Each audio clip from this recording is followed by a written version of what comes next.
ओम शांति। सुनते हैं आज की मीठी मुरली मीठे बाप दादा से। मीठे बच्चे, तुम्हारी मोह की रगें अब टूट जानी चाहिए,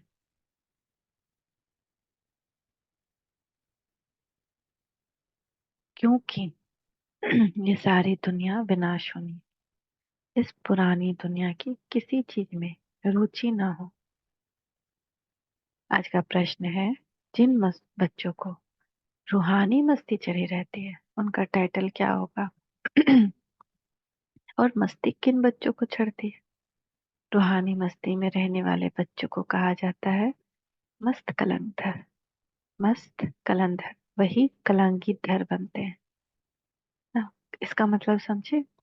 मस्त कलंधर यानी जब हम रूहानी मस्ती में रहेंगे तो हम सारे इल्जाम हंसते हंसते अपने ऊपर ले लेंगे। जैसे कृष्ण पे कितने इल्जाम लगे तो उनको कलंगीधर कहते हैं। दुनिया के सारे इल्जाम उन पे लगे। ब्रह्मा, जो कृष्ण की आत्मा है, कि उन्होंने 16,108 रानियों को भगाया और सब माताएं बहनें के साथ ना उन लोग को भगा बहका के वहां रख रहे हैं। इतनी सारी उनकी रानियां हैं ना, कितना कितना उन पे इल्जाम लगाया। तो सबसे बड़ी कलंगीधर वो बने, क्योंकि उन्हें कैसी रूहानी मस्ती चढ़ी कि मैं नारायण बनने वाला हूं। जब हमारे ऊपर रूहानी मस्ती चढ़ जाएगी ना, तो कोई कितना भी इल्जाम लगाए कि आप पागल हो, या आप परिवार का ख्याल नहीं रखते हो, या आपके परिवार ने ऐसा किया वैसा किया, ये वे थे ये वो थे, कोई कुछ भी बोल रहा है। हमको तो रूहानी मस्ती चढ़े है, बोलते रहो भाई। तुमको जो बुद्धि है तुम उस हिसाब से बोलोगे। मेरी बुद्धि तो बाबा में है, मुझे पता है कि क्या क्या हो रहा है। तो हम क्या हो गए? मस्त कलंदर। तभी हम कलंगीधर बन सकते हैं। सारे कलंक जो हमने धारण कर लिए तो हम कलंगीधर बन गए। उन्हें राजाईपन की मस्ती चढ़ी रहती है, बुद्धि में रहना है रहता है। अभी हम फकीर से अमीर बनते हैं। जो अमीर होते हैं उसको बाबा नहीं आते हैं उद्धार करने, जो गरीब होते हैं। और गरीब हमको बनना भी पड़ता है, क्योंकि जब सब कुछ सौंप दिया प्रभु को तो हम गरीब हो गए ना। और दूसरी बात, बाबा कहते हैं 1,00,000 2,00,000 कोई अमीरी नहीं होती। बाकी मेरे सारे बच्चे गरीब ही हैं। कई कई माताएं मजदूरी करती हैं। अगर पूरे दिन का 25 रुपया कमाया तो 5 रुपया बाबा के सेंटर में जाकर दे आती है। और डेली देती हैं। उनसे पूछा जाता है कि आप क्यों ऐसे डेली 5 रुपए देते हो, आप एक ही बार महीने में आकर जमा करके दे दो। तो माता कहती है कल का पता नहीं, एटलीस्ट आज तो हम अपना सफल कर लें। ऐसी ऐसी माता है, बूढ़ी बूढ़ी माताएं हैं जो कई कई सीढ़ियां चढ़ करके सेंटर जाती हैं। उनको रूहानी मस्ती, उनको पैर का दर्द ही नहीं दिखाई देता। तो मस्ती उन्हें चढ़ती है जो रुद्रमाला में पिरोने वाले हैं। नशा उन बच्चों को रहता है जिन्हें निश्चय है कि हमें अब घर जाना है, मेरा घर, वो मेरा घर है।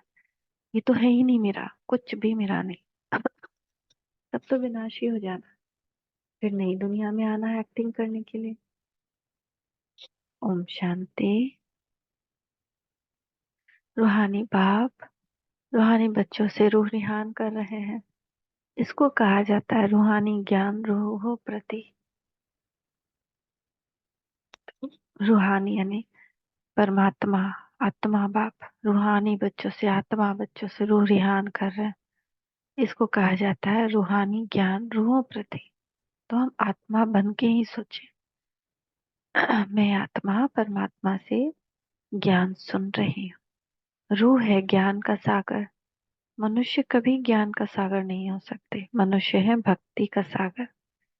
तो कितना सुंदर डिफरेंस बताया। जब देह अभिमान है तो हम भक्ति में हैं, और जब आत्म अभिमानी स्थिति है तो हम ज्ञान के सागर हैं। जो ब्राह्मण बनते हैं वह ज्ञान सागर से ज्ञान लेकर मास्टर ज्ञान सागर बन जाते हैं। फिर देवताएं, है ना। अभी पहले द्वापर और कलयुग देह अभिमान रहता है।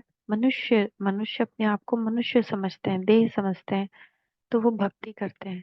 फिर जब ब्राह्मण बनते हैं तो हम आत्मा समझते हैं अपने आप को, तो हम परमात्मा से ज्ञान लेकर मास्टर ज्ञान सागर बनते हैं।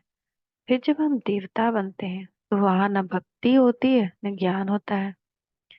देवताएं यह ज्ञान नहीं जानते, ज्ञान का सागर एक ही परमपिता परमात्मा है, इसीलिए उनको ही हीरे जैसा कहेंगे। वही आकर कौड़ी से हीरा, पत्थर बुद्धि से पारस बुद्धि बनाते हैं। मनुष्यों को तो कुछ भी पता नहीं, देवताएं फिर आकर मनुष्य बनते हैं। है ना। तो त्रेता तक फिर देवता रहते सतयुग तक। फिर त्रेता में क्षत्रिय बनते हैं, क्षत्रिय के बाद फिर द्वापर में मनुष्य बन जाते हैं। तो देवता ही फिर आकर मनुष्य बनते हैं। देवताएं बने श्रीमत से, आधा कल्प वहां कोई के मत की दरकार नहीं। यहाँ तो ढेर गुरुओं की मत लेते रहते हैं ना। पंडित जी, अभी मेरे यहाँ ये प्रॉब्लम है, अभी क्या पूजा करवाएं, तो कितना ज्यादा मत लेते हैं ना। लेकिन देवता है तो कोई मत नहीं लेते। और फिर जब ब्राह्मण बनते हैं तो परमात्मा की मत पे चलते हैं। यहाँ तो ढेर गुरुओं की मत लेते रहते हैं। अब आपने समझाया है, सतगुरु की श्रीमत मिलती है। काल से लोग कहते हैं सतगुरु अकाल, सत श्री अकाल कहते हैं ना, उसका अर्थ भी नहीं जानते। पुकारते भी हैं सतगुरु अकाल मूर्त, अर्थात सतगति करने वाला अकाल मूर्त। अकाल मूर्त परमपिता परमात्मा को ही कहा जाता है। सतगुरु और गुरु में भी रात दिन का फर्क है। वह तो ब्रह्मा का दिन और रात कह देते हैं, ब्रह्मा का दिन ब्रह्मा की रात तो जरूर कहेंगे ब्रह्मा पुनर्जन्म लेते हैं। ब्रह्मा सोया देवता विष्णु बनते हैं। तो कितना सुंदर समझा सकते हैं इसको अगर हम खुद समझें। ये कितना सुंदर चक्कर है, ये कितना सुंदर ड्रामा है। इस ड्रामा को और जितना समझेंगे ना, उतने हम कलंगीधर बन जाएंगे। ब्राह्मण सोया देवता विष्णु बनते हैं। तुम शिव बाबा की महिमा करते हो, उनका हीरे जैसा जन्म है, क्योंकि वो गर्भ से पैदा नहीं लेते और हम सबको हीरा बनाते हैं। और हीरे युग में आते हैं, डायमंड एज। संगम युग का एक और नाम है डायमंड एज, हीरा युग। तो हीरे युग में आते हैं, पवित्रता में रहते हैं, मतलब जन्म मरण में नहीं आते और हम सबको हीरा बनाते हैं। अभी तुम बच्चे गृहस्थ व्यवहार में रहते हुए पावन बनते हो, तुम्हें पवित्र बन फिर यह ज्ञान धारण करना है। अपवित्रता क्या है? गलत सोचना, निगेटिव सोचना, व्यर्थ सोचना अपवित्रता है। संपूर्ण बने पवित्र बने बगैर हम यहाँ से नहीं जा सकते। तो पहले हमको अपने मन को कंट्रोल करना, उसको बार बार समझानी देनी, जैसे बच्चों को समझाते हैं ना, जैसे अपने मन को समझाए। मेरे प्यारे मन, मेरे प्यारे बच्चे, देखो ये तुम्हारे लिए सही है, ये सही नहीं है। ऐसे काउंसलिंग करेंगे ना मन की, तो मन समझ जाएगा कुछ दिन में। कुमारियों को तो कोई बंधन नहीं है, उन्हें सिर्फ माँ बाप व भाई बहन की स्मृति रहेगी। फिर ससुर घर जाने से दो परिवार हो जाते हैं। कुमारी के लिए तो एक परिवार का बोझ है, लेकिन ससुर घर जाने से फिर दो दो परिवार हो जाते हैं। और बच्चे पति का मोह भयंकर होता है। बच्चे का मोह, पति का मोह माँ बाप के मोह से ज्यादा होता है। तो बाप तुमको कहते हैं अशरीरी बन जाओ। अब तुम सबको वापस जाना, अब शरीर को भूलो। मैं फरिश्ता हूँ, मैं आत्मा हूँ, मैं फरिश्ता हूँ, मैं आत्मा हूँ। अब तुमको वापस जाना है। तुमको पवित्र बनने की युक्ति भी बताता हूँ। पतित पावन मैं ही हूँ। बाबा ही हमको पवित्र बनने की युक्ति बताते हैं, वही पतित पावन है। भगवान हमसे बात कर रहे हैं, कितनी बड़ी बात है, हमको बोल रहे हैं तुमको पवित्र बनने की युक्ति भी बताता हूँ। पतित पावन मैं ही हूँ। मैं गारंटी करता हूँ, तुम मुझे याद करो तो इस योग अग्नि से तुम्हारे जन्म जन्मांतर के पाप भस्म हो जाएंगे।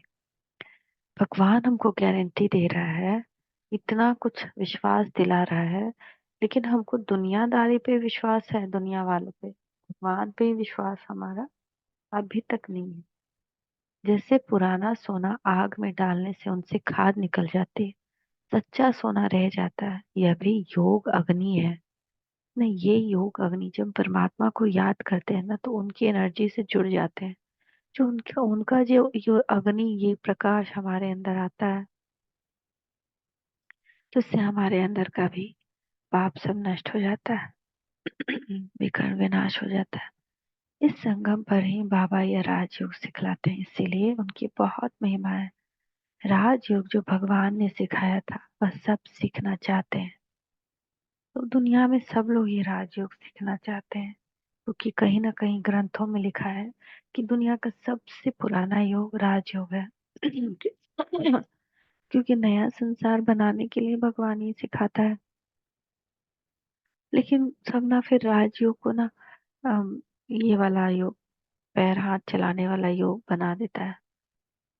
तो इसलिए कोई सिखा नहीं सकता, क्योंकि सिखाने वाला कौन है? भगवान। विलायत से भी सन्यासी लोग बहुत को ले आते हैं। वो समझते हैं इन्होंने सन्यास किया है, अब सन्यासी तो तुम भी हो, है ना। हम लोग भी सन्यासी हैं। विकार से सन्यास करते हैं हम लोग। बेहद के सन्यासी हैं। मन से सन्यास करते हैं, तन से नहीं। बाकी दुनिया में सब तन से सन्यास करते हैं ना, अपने परिवार को छोड़ देते हैं। और हम मन से सन्यास करते हैं, मन से, बुद्धि से। परिवार का ध्यान हटाना है, सब काम करना उनका, लेकिन उनको अपनी बुद्धि में नहीं रखना, उनको अपने मन में नहीं रखना, किसी को भी नहीं। माँ बाप, भाई बहन, पति बच्चा, किसी को भी नहीं। बेहद का सन्यास तो एक ही बाप सिखलाते हैं। तुम जानते हो, यह पुरानी दुनिया खत्म होने वाली है। इस दुनिया की कोई चीज में हमारी रुचि नहीं रहती। फलाने ने शरीर छोड़ा, जाकर दूसरा लिया पार्ट बजाने के लिए। हम फिर रोएं क्यों? मुंह की रग निकल जाती है ना। अभी किसी ने छोड़ दिया शरीर, फिर हम अभी तक क्यों रो रहे हैं? अब तो वो दूसरे जन्म में गया दूसरा पार्ट बजाने। अब तो किसी का बेटा बना है, या बेटी, जो भी बना हो। तो अब तो वो नए माँ बाप के साथ है, अब तो उससे हमारा कोई संबंध नहीं। जब हमारा भी मृत्यु हो जाए, तो हमारा क्या यही पिछले जन्म का पति अगले जन्म में भी पति ही रहेगा क्या? और ऐसे ही हमने पिछला जन्म जो लिया, पहले का जन्म जिससे हम मृत्यु पा करके इस जन्म में है, तो उस जन्म में भी हमारा कोई पिता होगा, हमारा कोई पति होगा। उसको भी कोई बहुत सारे, सब तो किसी से प्यार नहीं करता है ना।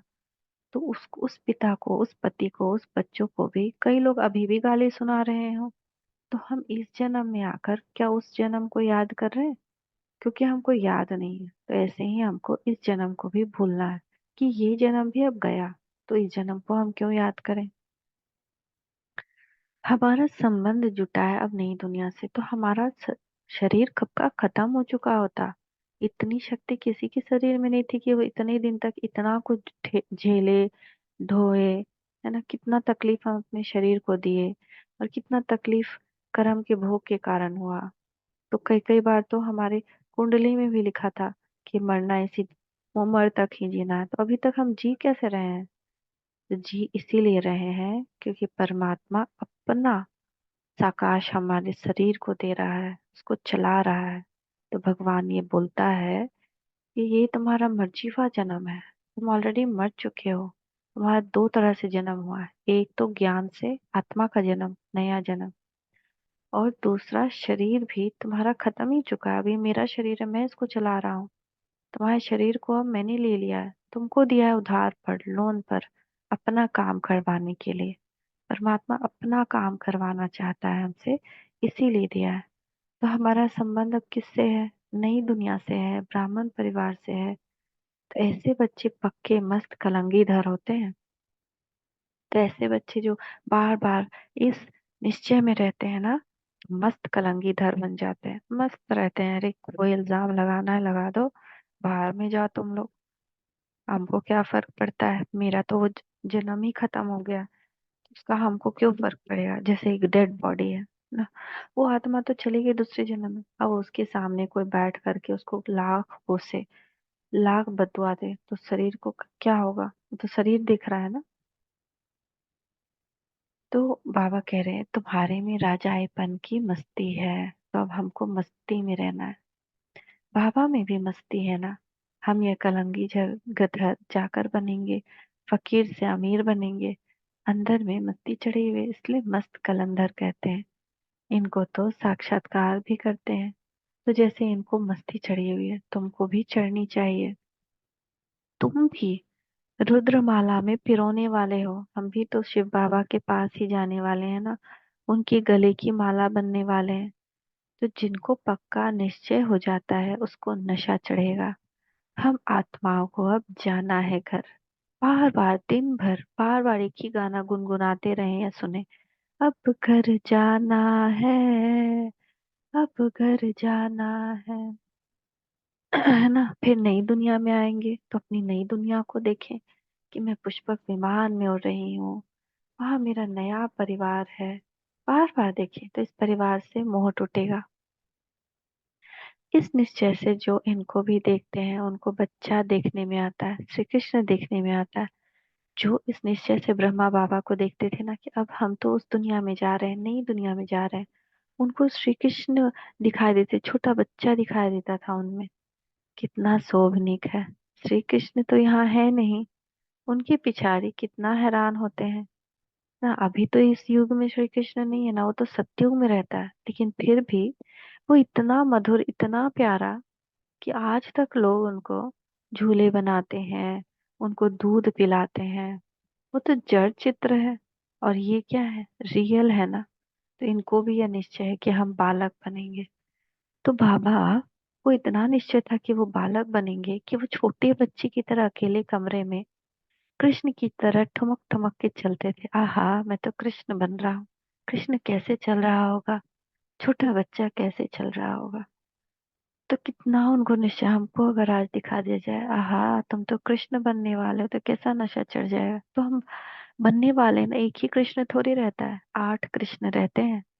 तो 8 कृष्ण रहते तो उसमें एक हम भी तो हो सकते हैं। 8 राधा रहती है तो एक हम भी तो हो सकते हैं। तो तुम बच्चियां भी दिव्य दृष्टि में छोटा बच्चा देखती हो, इन आंखों से तो देख ना सके। आत्मा को जब दिव्य दृष्टि मिलती है तो शरीर का भान नहीं रहता। उस समय अपनी को महारानी और उनको बच्चा समझेंगे। यह साक्षात्कार भी इस समय बहुतों को होता है। सफेद पोषधारी का भी साक्षात्कार बहुतों को होता है। तो बहुत सारे जो लोग भक्ति में है ना, उनको भी साक्षात्कार होता है कृष्ण का। और हम सफेद पोषधारियों का भी साक्षात्कार होता है। फिर उनको कहते तुम इनके पास जाओ, ज्ञान लो तो ऐसा प्रिंस बनेंगे ना। फिर उनको ऐसा साक्षात्कार होता है, कहते हैं जाओ इस आत्मा के पास जाओ, इस सफेद वेशधारी के पास जाओ, तो तुम प्रिंस बन जाएंगे। और उनको अपने प्रिंस स्वरूप का भी साक्षात्कार होता है। तो जैसे वो एकदम बेचैन हो जाते, ढूंढने लगते हैं। और जैसे ही मिलते हैं वो उनको एकदम याद आ जाता है, अरे मैंने तो सपने में इन्हों को ही देखा था। वैसे ब्रह्मा बाबा को कई लोगों ने देखा और उनके पास आए। तो ये जादूगरी ठहरी ना। सौदा भी बहुत अच्छा करते हैं। कौड़ी लेकर हीरा मोती देते हैं। हीरा जैसे तुम बनते हो, तुमको शिव बाबा हीरे जैसा बनाते हैं, इसीलिए बलिहारी उनकी है। तो सारा क्रेडिट किसको जाता है, भगवान को, शिव बाबा को।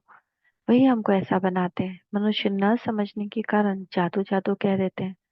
जो लोग नहीं समझते हैं वो समझते हैं यहाँ कोई काला जादू है, तो वो लोग डरते हैं। जो आश्चर्यवत भगंती हो जाते हैं वो जाकर उल्टा सुनता सुनाते हैं। और जो यहाँ से आधा ज्ञान लेकर छोड़कर चले जाते हैं फिर उल्टा सुल्टा सुनाने लगते हैं कि यहाँ तो जादू टोना होता है, ये होता है, वो होता है। इससे बहुत ट्रेटर बन जाते हैं। ऐसे ट्रेटर बनने वाले ऊंच पद पा नहीं सकते। उनको कहा जाता है गुरु का निंदक और न पाए। यहाँ तो सत्य बाप है ना। अभी तुम समझते हो। मनुष्य तो कह देते हैं वह युगे युगे आता है। अच्छा, 4 युग है तो 24 अवतार कैसे कह सकते हैं, या 10 अवतार भी कैसे कह सकते हैं। युग तो 4 ही है। फिर कहते हैं ठिक्कर भीतर कण कण में परमात्मा है, तो सब परमात्मा हो गए। बाप कहते हैं मैं कौड़ी से हीरा बनाने वाला, मुझे ठिक्कर भीतर में ठोक दिया है। भगवान का कितना अपमान किया। सर्वव्यापी है, गोया सब में है, फिर तो कोई वैल्यू ना रही। मेरा कैसा अपकार करते हैं, है ना। भगवान का कैसा अपकार करते हैं, लेकिन भगवान भी क्या जानता है। बाबा कहते यह भी ड्रामा में नूंद है, ये भी ड्रामा में ऐसा होना है। ये ड्रामा का पार्ट है। जब ऐसे बन जाते हैं तब फिर बाप आकर उपकार करते हैं, अर्थात मनुष्य से देवता बनाते हैं। तो यहाँ ड्रामा में भगवान के लिए भी वही रोल है कि जब भगवान को गालियां देते हैं, भगवान का बुरा सोचते हैं, उनको कैसे किसी बातें उनके लिए बोल देते हैं, तब ही भगवान आकर और ऐसा बनकर क्या हो जाते हैं, वो नीच बन जाते हैं ना, बहुत पापी बन जाते हैं। तो जब ऐसे बन जाते हैं तब आकर मनुष्य बाप फिर हम सब पे उपकार करते हैं और मनुष्य को देवता बनाते हैं। तो यही हमारा पाठ भी है कि हमको भी सब कई कई बातें कहेंगे, कई कई चीजें बोलेंगे, लेकिन फिर हमारे द्वारा ही उनका उद्धार होगा। उनके अंदर गुणों की प्रवेशता होगी, गुण आएंगे, वर्ल्ड की हिस्ट्री ज्योग्राफी फिर रिपीट होगी। सत्युग में फिर ये लक्ष्मी नारायण ही आएंगे, तो फिर से वही हिस्ट्री ज्योग्राफी होगी, फिर से वही बातें होंगी। और पहले भी हुई, फिर होती रहेंगी, होते होते होते ही रहेंगी, कभी नहीं खत्म होता। ये चक्र चलता ही रहता है। तो जो बार बार होना ही है, उसको हम फिक्स कर दे अपने लिए कि हम उस समय भी खुश थे, आगे भी खुश रहेंगे और हमेशा खुश रहेंगे। अपने आप को भाग्यशाली समझें, अपने आप को निरोगी समझें, अपने आप को बहुत बहुत सुख स्वरूप, खुश स्वरूप आत्मा समझे, अपने आप को महान समझे। ये नहीं ये महान वो महान, हम नहीं महान, नहीं। कोई कुछ भी कह रहा हो, वो कहे इसलिए रहा है कि आप महान आत्मा है। पत्थर भी फेंका जाता है तो उस पेड़ पे ही फेंका जाता है जिस पे फल लदे हों। तो आप में वो बातें हैं जो उनको चाहिए आपसे, उनको अपने विक्रम विनाश आपसे ही कराने, क्योंकि आप में सहन शक्ति है। तो वो अगर कुछ भी उनका विकर्म है तो वो आपको बोलेंगे और आप उनको क्षमा करेंगे, तो उनके विकर्म विनाश हो जाएंगे। तो उसके भी निमित्त आप ही हैं। तो आपके पास से कहीं और जाने वाले नहीं है, सब आप ही के पास आएंगे और कई कई आएंगे। जितनी जितनी सहन शक्ति हमारी बढ़ेगी, उतनी उतनी आत्माएं ड्रामानुसार हमारे पास आएंगी। कोई योग और ज्ञान लेकर विकर्म विनाश करेंगी, कोई कड़वे शब्द सुनाकर विकर्म विनाश करेंगे। तो उनको वैसे देखना है कि अपना विकर्म विनाश कराने आई हैं। वहाँ बहुत सारी गुही गुही बातें हैं ड्रामा में, जिसको हमको समझना है, रास ड्रामा का समझना है। वहां सिर्फ भारत ही होता है। शुरू में बहुत थोड़ी देवताएं होंगे, फिर वृद्धि को पाते पाते 5,000 वर्ष में कितने हो गए। अभी यह ज्ञान और कोई की बुद्धि में है नहीं, बाकी है भक्ति। देवताओं के चित्रों की महिमा गाते हैं, यह नहीं समझते कि ये चैतन्य में थे, फिर कहाँ गए। चित्रों की पूजा करते हैं परंतु वो है कहाँ। उनको भी तमो प्रधान बन फिर सतो प्रधान बनना है, यह कोई की बुद्धि में नहीं आता। किसी को नहीं पता, हमको भी कहाँ पता था। हमको भी तो बाद में अब पता चला है ना, नहीं तो हम भी तो भक्त ही थे, कितना पूजा पाठ करते थे। ऐसे तमो प्रधान बुद्धि को फिर सतो प्रधान बनाना बाप का ही काम है। तो ये काम भी भगवान ही करते हैं। धीरे धीरे हमारी भक्ति छूट जाती है, जितना जितना ज्ञान आता जाएगा भक्ति छूटती जाएगी। यह लक्ष्मी नारायण पास्ट हो गए हैं, इसीलिए इन्हों की महिमा है। ऊंच से ऊंचा एक भगवान ही, बाकी तो सब पुनर्जन्म लेते रहते हैं। ऊंचे से ऊंचा बाप ही सबको मुक्ति, जीवन मुक्ति देते हैं। वह न आते तो और ही वर्थ नॉट ए पेनी, तमो प्रधान बन पड़ते। जब यह राज्य करते थे तो वर्थ पाउंड थे। वहाँ कोई पूजा आदि नहीं करते थे। पूजा देवी देवताएं ही पूज्य देवी देवताएं ही पुजारी बन गए। हम पूज्य थे, हम ही पुजारी बन गए। और पहले हम शिव बाबा की पूजा करते, फिर अपनी ही पूजा करते हैं। वाम मार्ग में विकारी बन पड़े। ये किसको पता नहीं कि संपूर्ण निर्विकारी थे। तुम ब्राह्मणों में भी ये बातें नंबरवार समझते कि हम थे, तो वही बनना है ना हमको, वापस जो हम थे वही बनना है। बीच का थोड़ा गड़बड़ हो गया, नहीं तो आप अपना शुरू का याद करिए, कुंवारेपन का याद करिए कि आप कितने निर्विकारी थे। दुनियादारी से कोई मतलब नहीं, कितने नशो मोहा थे, ना खेलना कूदना खाना। तो बचपन सतो प्रधान होता है, फिर रजो प्रधान होता है, फिर जैसे जैसे आगे बढ़ते हैं तमो प्रधान हो जाते हैं। तो बचपन कितना सबका हम लोग का सतो प्रधान था। सतो ना भी कहे तो रजो तो था ही। तो तुम ब्राह्मणों भी ये बातें नंबरवार समझते, खुद ही पूरा नहीं समझा होगा तो औरों को क्या समझाएगा। नाम है ब्रह्मा कुमारी, समझा न सके तो नुकसान कर देते हैं, इसलिए कहना चाहिए कि हम बड़ी बहन को बुलाते हैं, वह आपको समझाएंगी। भारत ही हीरे जैसा था, अब कौरी जैसा है। बेकर भारत को सिरताज बेकर भारत को सिरताज कौन बनाया? अब भारत कैसा हो गया? बेकर हो गया था ना बीच में, इतने कर्जा हो गए थे। फिर अब धीरे धीरे सिरताज बन रहा है, देखिए सारे कर्जों से एकदम मुक्त बन रहा है। और किसके राज्य में, वो भी देखिए कि प्रेसिडेंट जो है खुद ब्रह्मा कुमारी, और जो प्राइम मिनिस्टर है वो भी एकदम पवित्र जीवन जीने वाला। भले ही शादी हुई लेकिन वो सीढ़ी नहीं चढ़ा, वो सीढ़ी नहीं उतरा, पवित्र जीवन उसकी रही। तो पवित्रता से ही ये देश चल रहा है, इसलिए ऊपर की तरफ उठ रहा है। लक्ष्मी नारायण अब कहाँ है? हिसाब बता नहीं सकेंगे। वह है भक्ति के सागर, वही नशा चढ़ा हुआ है। तुम हो ज्ञान सागर, वह तो शास्त्रों को ही ज्ञान समझते हैं। बाप कहते हैं शास्त्रों में है भक्ति की रस्म रिवाज, वो ज्ञान नहीं है शास्त्रों में, भक्ति की रस्म रिवाज। जितना तुम्हारे में ज्ञान की ताकत बढ़ती जाएगी तो तुम चुंबक बन जाएंगे, तो फिर सबको कशिश होगी। तुम्हार क्या होगी? जैसे मैग्नेट कोई होता है, चुंबक होता है, उसकी तरफ सब खींचे चले आते हैं ना। तो जितना जितना हमारे में ज्ञान का ताकत बढ़ता जाएगा तो वो कशिश होगी। तुम दिन भर सोचना किस पॉइंट पे है, जिस चीज पे सोचेंगे हम उसके स्वामी बनेंगे। तो ज्ञान को सोचना है, मुरली को सोचना है। नोट करें, अगर फ्री टाइम है तो नोट करें, मन को व्यर्थ में नहीं जाने दें। अभी नहीं है, फिर यथा योग यथा शक्ति जितना बाप को याद करते हैं, ऐसे नहीं सदैव बाप को याद करते हैं, फिर तो ये शरीर भी न रहे। अभी तो बहुतों को पैगाम देना है, पैगंबर बनना है। तो हम भगवान के पैगंबर है ना। वो तो पैगंबर आते हैं दूसरे दूसरे धर्म की स्थापना करने, लेकिन हम सच्चे पैगंबर हैं। हम भगवान का सच्चा संदेश देते हैं, और कोई नहीं बनते। क्राइस्ट आदि आकर धर्म स्थापन करते हैं, उनको पैगंबर नहीं कहा जाएगा। क्रिश्चियन धर्म स्थापन किया और तो कुछ नहीं किया, वो किसके शरीर में आया? फिर उनसे पीछे दूसरे आते हैं। यह यहाँ तो यह राजधानी स्थापन हो रही है। आगे चल तुम सबको साक्षात्कार होगा, हम क्या क्या बनेंगे।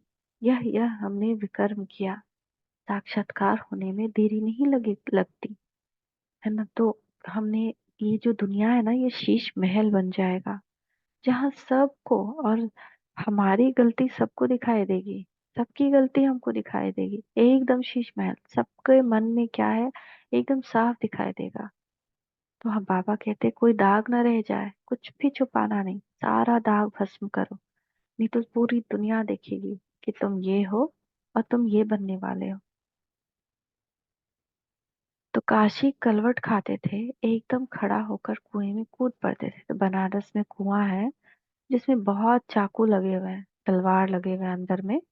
तो उसमें कूदते थे जिससे उनका गला कटता था, और गला कटते हुए मृत्यु के पहले जो पेन होता है ना, उस पेन में उनके विकर्म विनाश होते थे।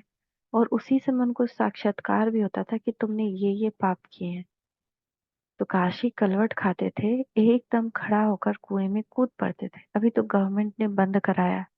वह समझते हैं हम मुक्ति को पाएंगे, लेकिन उनके थोड़े हिसाब किताब चुकते हो जाते थे, जिससे नेक्स्ट बर्थ उनको थोड़ा अच्छा मिलता था। लेकिन ऐसे कुछ नहीं कि उनको मुक्ति मिल जाती थी। बाप कहते हैं मुक्ति तो कोई पा नहीं सकता। थोड़े टाइम में जैसे सबको दंड मिल जाता है, फिर नए सिरे से हिसाब किताब शुरू होता है। वापस तो कोई जा नहीं सकते, वो कहाँ जाकर रहेंगे? आत्माओं का सिजरा ही बिगड़ जाए। नंबरवार आएंगे फिर जाएंगे। बच्चों को साक्षात्कार होता है, तब ये चित्र आदि बनाते हैं। 84 जन्मों के सारे सृष्टि के चक्र के आदि मध्य अंत का ज्ञान तुमको मिला है। फिर तुम्हारे में भी नंबरवार है। कोई बहुत मार्क्स से पास होते हैं, कोई कम। 100 मार्क्स तो किसी की भी नहीं होती। तो है ही एक बाप की।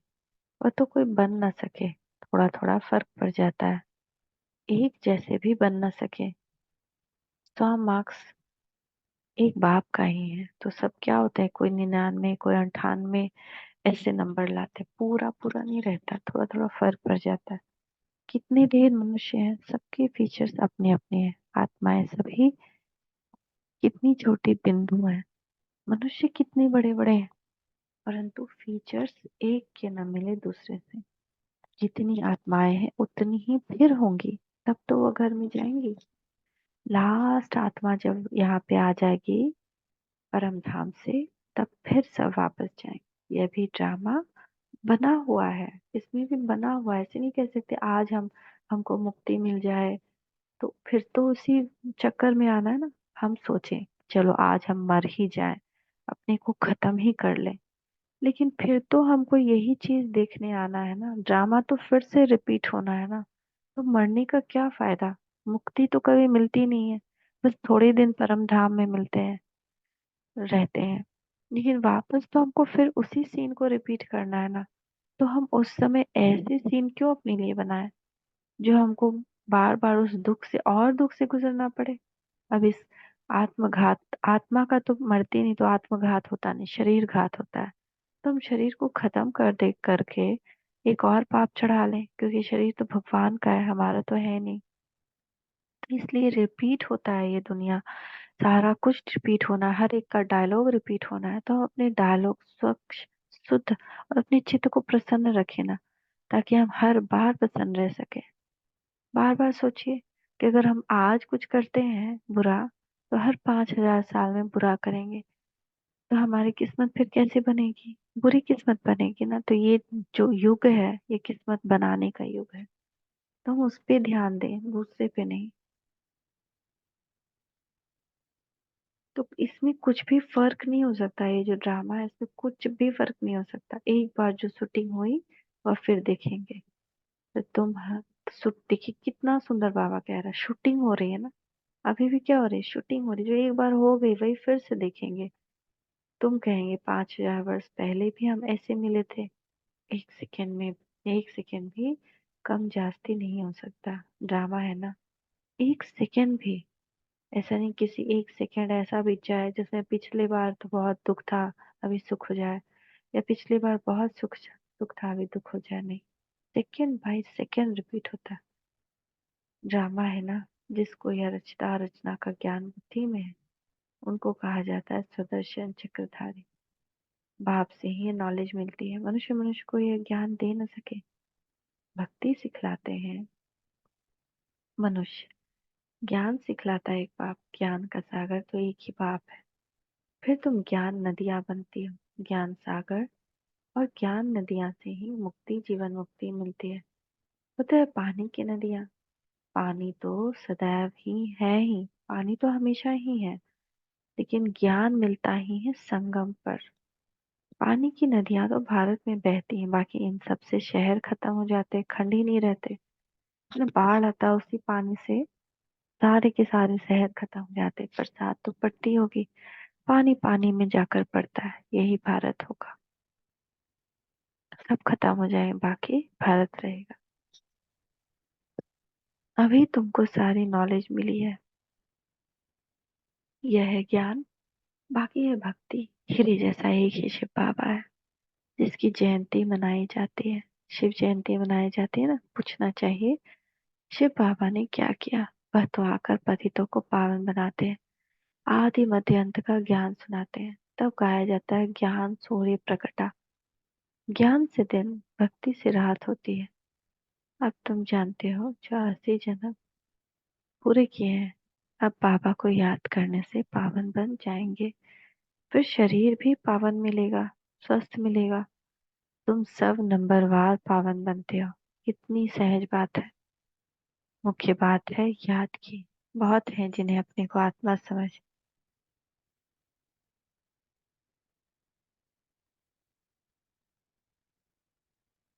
बाप को याद करना भी नहीं आता है, फिर भी बच्चे बने हैं तो स्वर्ग में जरूर आएंगे। अब बहुत है जिनको ये करना भी नहीं आता। इस समय पुरुषार्थ अनुसार ही राजा स्थापन होती है। अच्छा। मीठे मीठे सिकी लधे बच्चों प्रति माता पिता बाप दादा का याद प्यार गुड मॉर्निंग। रूहानी बाप की रूहानी बच्चों को नमस्ते। रूहानी बच्चों की रूहानी माता पिता बाप दादा को याद प्यार गुड मॉर्निंग। नमस्ते बाबा नमस्ते, शुक्रिया बाबा शुक्रिया। धारणा के लिए मुख्य सार। सदा इसी नशे में रहना है कि हम मास्टर ज्ञान सागर हैं। स्वयं में ज्ञान की ताकत भरकर चुंबक बनना है। रूहानी पैगंबर बनना है। कोई ऐसा कर्म नहीं करना है जिससे सतगुरु बाप का नाम बदनाम। कुछ भी हो जाए लेकिन कभी भी रोना नहीं है। समझ गए? रोते हैं तो हम सतगुरु का नाम बदनाम करते हैं। कुछ भी हो जाए रोना नहीं है। ना ताकत भरनी है अपने अंदर ज्ञान का। रूहानी पैगंबर बनना है। वरदान। सत्यता के फाउंडेशन द्वारा। मीठे बाबा का वरदानी हस्त अपने मस्तक के ऊपर देखें। सत्यता के फाउंडेशन द्वारा चलन और चेहरे से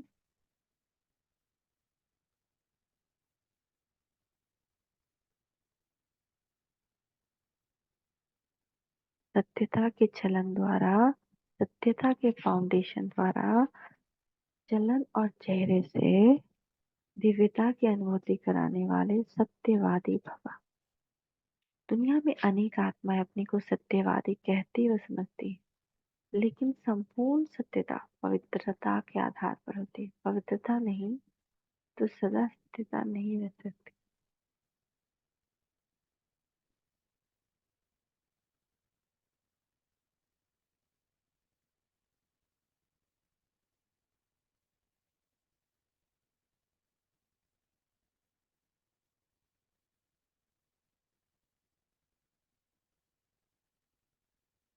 पवित्रता के आधार पर सत्यता और का स्वरूप स्वतः और सहज हो जाता है। सत्यता का फाउंडेशन पवित्रता है और सत्यता का प्रैक्टिकल प्रमाण चेहरे और चलन में दिव्यता होगी। जब आत्मा और शरीर दोनों पावन होंगे तब कहेंगे संपूर्ण सत्यवादी अर्थात दिव्यता संपन्न देवता। आज का स्लोगन है, बेहद की सेवा में बिजी रहो तो बेहद का वैराग्य स्वतः आ जाएगा। बेहद की सेवा में बिजी रहो तो बेहद का वैराग्य स्वतः आ जाएगा। अब स्वयं को का प्लान बनाएं कि जब हमको कोई बात डिस्टर्ब करे हम बेहद की सेवा में लग जाएं, फरिश्ता बनकर ग्लोब के ऊपर उड़ जाएं और पूरे ग्लोब को प्रकाश दें। इससे बेहद का वैराग्य भी आएगा और व्यर्थ से मुक्त भी रहेगा मन। ओम शांति ओम शांति ओम शांति।